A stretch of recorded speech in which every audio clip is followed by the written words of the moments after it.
करणार आहे। तुम्हाला एवढंच दोनच गोष्टी फक्त लक्षात ठेवायचं की मी कमी नाही आणि मी माझ्या आरोग्याची काळजी घेतली पाहिजे।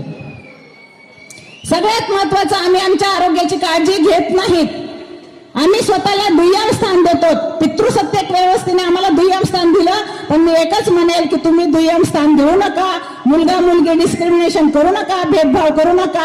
लाडक्या भावाला अरुणबाईंना वाटतं की माझ्या मायमावल्यांना छोटीशी भेट गेली पाहिजे, कदाचित तेही तुमच्या बरोबर संवाद साधण्यासाठी या ठिकाणी येतील, पण आता खूप उशीर झालेला आहे। पण महिला कुठेही कमी नसते, एवढी खुणगाट बांधा आणि तुमच्या प्रगतीची वाटचाल चालू करा।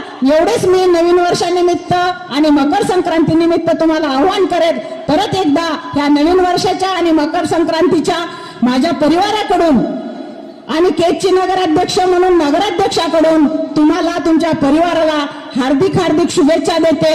आणि तुम्ही माझ्या विनंतीला मान देऊन आलात। स्टेजवरच्या सगळ्या मंडळींची मी नावं घेतले नाहीत, कारण त्या माझ्यावर प्रेम करणारे आहेत, त्या मला मार्गदर्शन करणारे आहेत। सोपं नाही माय मावल्यांनो, पण तुम्ही सगळ्या माझ्या सोबत आहात म्हणून मी हे सगळं शक्य करू शकते। आणि त्याचा सगळा पुरावा मी तुम्हाला माझ्या माध्यमातून, कामाच्या माध्यमातून दिलेला आहे। एक महिला नगराध्यक्ष असताना काय काय करू शकते, मी केजचा चेहरा मोहरा बदलून